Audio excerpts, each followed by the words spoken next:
なおなおなお。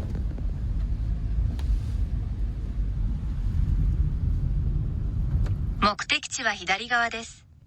お疲れ様でした。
小高岳とかって言ってる人間が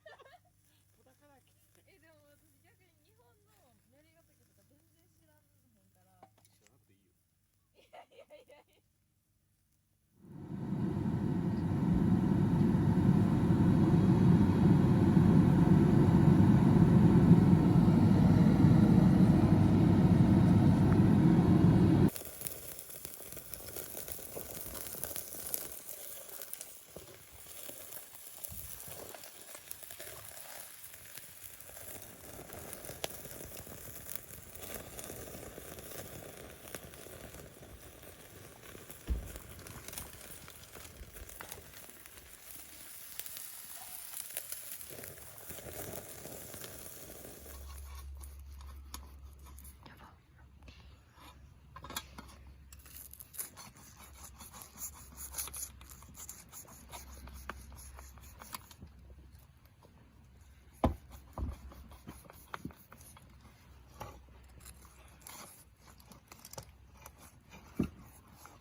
何やってんすか、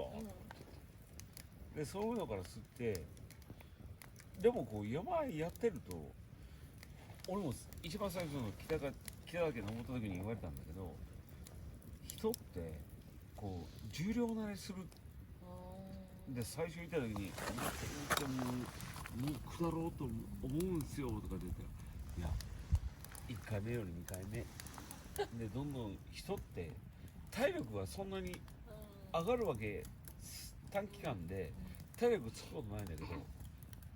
人ってよくできたもんで慣れるんですよってガイドの人に言われて、